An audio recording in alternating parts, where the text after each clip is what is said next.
Olá, buscadores de conhecimento, tudo bem com vocês? Meu nome é Vânia Almada, sejam muito bem-vindos ao meu canal e sejam muito bem-vindos a esse vídeo. E hoje, meus amores, eu trouxe um vídeo. Esse é o primeiro vídeo de uma série que eu vou fazer sobre um tema muito delicado e é um tema comum entre a maioria dos brasileiros e comigo não foi diferente também.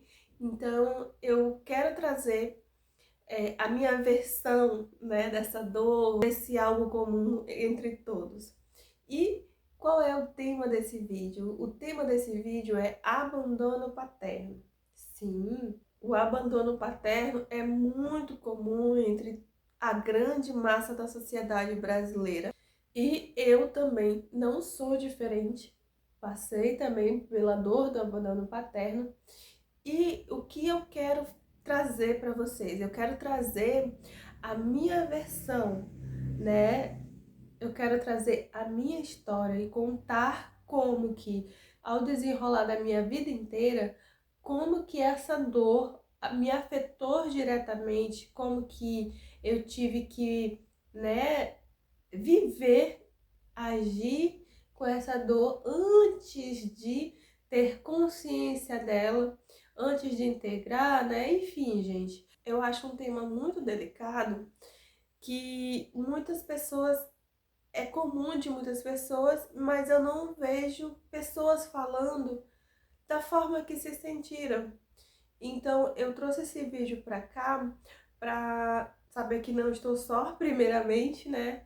E que eu acho de extrema relevância as pessoas entenderem como que essa dor, que é no geral comum para muitas pessoas, ela é tão nociva e você não tem tanta noção de quanto que isso é tão nocivo, sabe? Mas vamos lá pro vídeo. Antes de começar essa série, vocês precisam entender como que deu início toda essa história, né?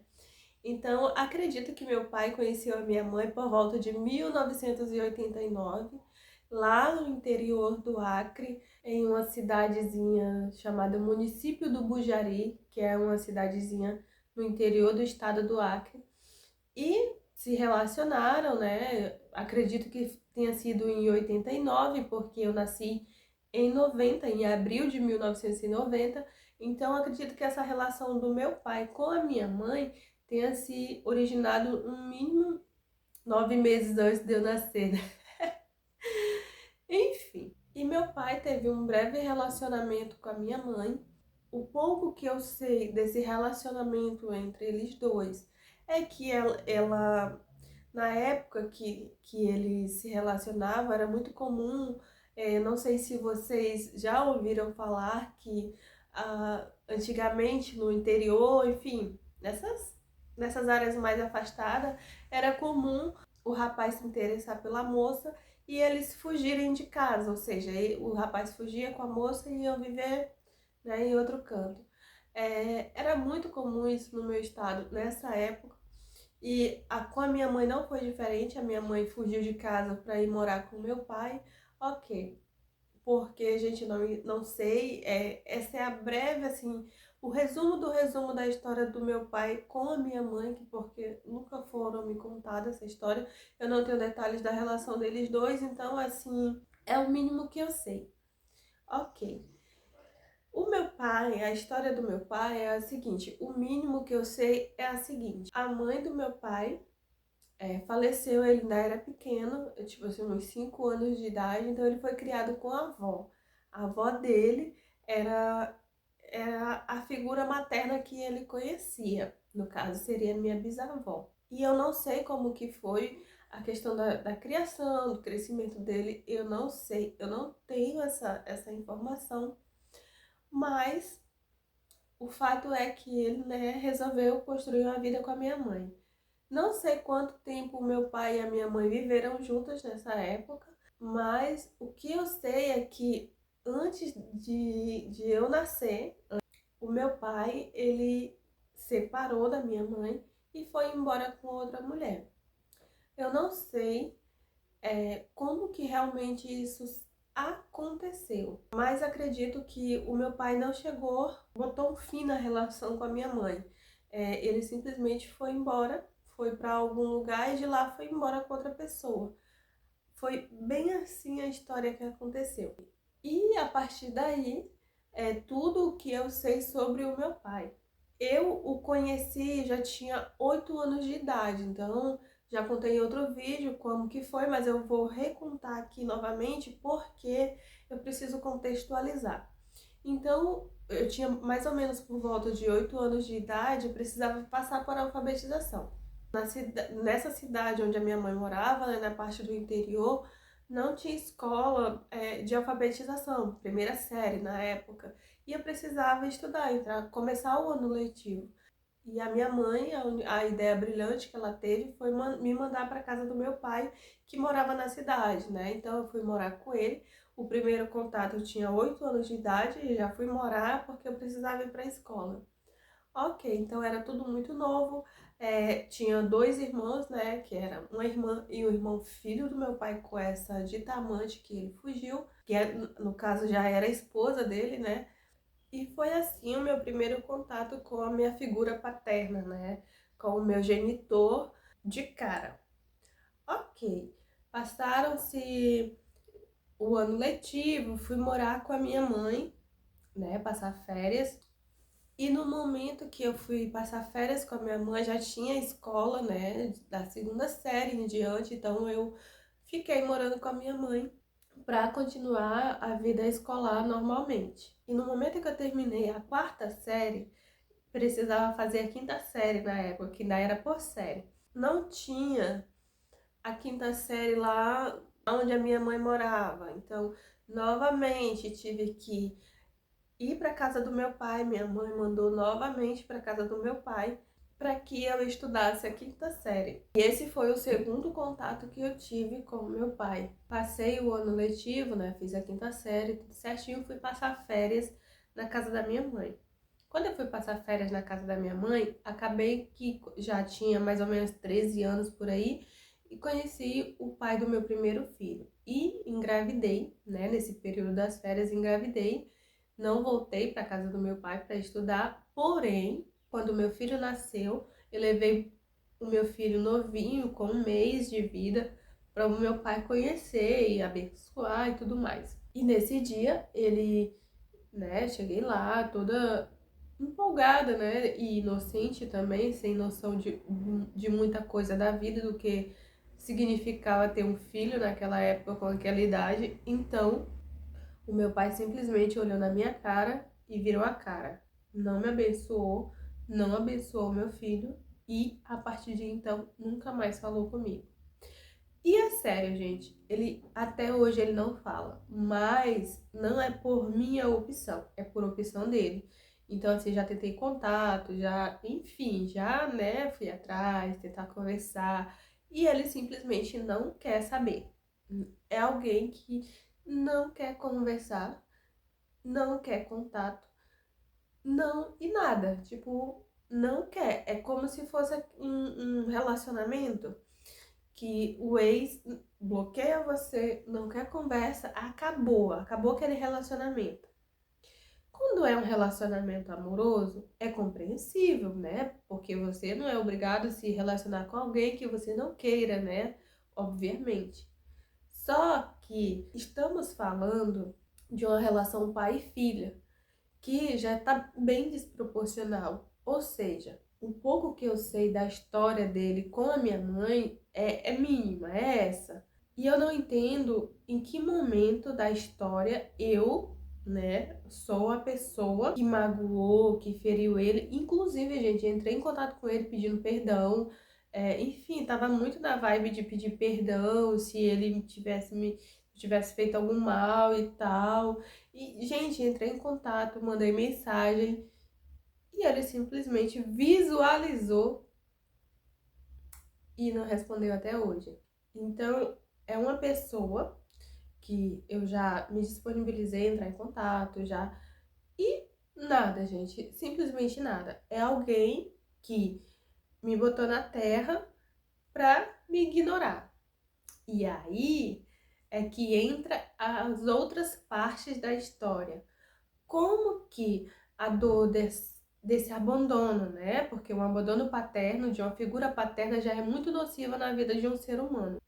Mas como que essa dor da rejeição? Porque na verdade a dor desse abandono não é porque simplesmente o meu pai e minha mãe não estão juntos. A dor desse abandono é a dor de uma rejeição. Uma rejeição por parte de alguém que biologicamente tinha que amar você, né? Biologicamente, socialmente, enfim, humanamente falando, era alguém que tinha que proteger, tinha que amar, tinha que cuidar, né? Por mais que não morasse com a minha mãe, que a relação dele com a minha mãe é uma outra história, mas a figura paterna em si, com a figura filho, né, que no caso seria eu, tinha que ser, no mínimo, tinha que ser assim, no mínimo uma conversa de oi, tudo bem? Por mais que não se importasse tanto, ou não tivesse presente em momentos importantes, não é isso, não é estar ausente em questão de escola, tá ausente em momentos comemorativos, é a pessoa faltar. Não é a pessoa não estar presente ali, né, em certos momentos. É o fato de que a pessoa simplesmente rejeitou e não quis saber. Tipo assim, essa pessoa não tem um vínculo, não quero saber. Gente, não sei se vocês estão entendendo o contexto, mas quero dar uma resumida para ver se eu estou conseguindo me explicar direitinho. É alguém, um pai, que gerou um filho, né? Uma filha, no caso eu, e simplesmente disse: eu não quero. E eu não quero ter a responsabilidade, eu não quero ter contato, eu não quero, não existe e acabou. E viveu a vida como se não existisse um ser humano que ele simplesmente colocou na Terra. Ou seja, por mais que eu tenha tentado entrar em contato, por mais que eu tenha tentado, né, da minha parte lá buscar, mas a pessoa simplesmente não quero, simplesmente não quero saber, eu não quero contato, eu não nada. Ou seja, para uma pessoa adulta, num relacionamento, isso já é difícil de lidar, né, com essa dor da rejeição assim. Agora você imagina para uma criança que simplesmente não entende, né, não consegue entender nada do contexto da vida, não entende por que que uma pessoa que é destinada a cuidar, a amar, proteger, se importar, enfim, de qualquer forma, ela simplesmente não quer saber. É como se você, né, agora eu vou falar os sentimentos que vêm, é como se você fosse um atrapalho, um peso, um empecilho, um entulho, enfim, aí vai vindo esses adjetivos assim que, tipo, tá atrapalhando a minha vida, não quero contato, é o demônio. Então, sabe, gente, eu não sei se vocês estão conseguindo me compreender. Então, assim, é essa referência que eu tenho de pai. E desde a infância, né, que agora eu na minha fase adulta, com todos os conhecimentos que eu tenho, eu consigo elaborar aqui o mínimo possível para trazer para vocês. Então, é essa dor que uma criança veio ao mundo, teve que lidar de cara. Ou seja, assim, nasci, fui rejeitado pelo genitor, ok. E na dor dessa rejeição, tiveram N situações da minha vida que eu precisava voltar para essa dor. No momento que eu voltava para essa dor, ou no momento que essa dor vinha à tona, eu precisava anestesiar porque era insuportável e eu não entendia o que que realmente era. E aí fui tomando atitudes, comportamentos no decorrer da minha vida inteira. Então, essa dor da rejeição pela minha figura paterna me causou tantas, mas tantas dores, tantos comportamentos, tantos bloqueios, que eu preciso agora trazer nos próximos vídeos a causa dessa dor primordial aqui que eu tive que lidar a vida inteira. Então, assim, nos próximos vídeos eu vou trazer para vocês como que essa dor interferiu em todas as áreas da minha vida. Em todas as áreas. Afetiva, profissional, e aí vai. Até o momento de eu ter consciência de tudo isso, porque, né, eu ter clareza de tudo isso. Então, assim, gente, esse vídeo vai ficar um pouquinho longo, mas eu espero que vocês tenham entendido o porquê que é importante trazer esse tema que eu vejo, que eu na verdade não vejo ninguém falando. Então, eu acredito que precisa ser ouvido, né? A versão da pessoa abandonada. Então, espero que vocês tenham gostado. Aguardem os próximos vídeos pra gente, né, tentar entender o desenrolar dessa história. Até o próximo.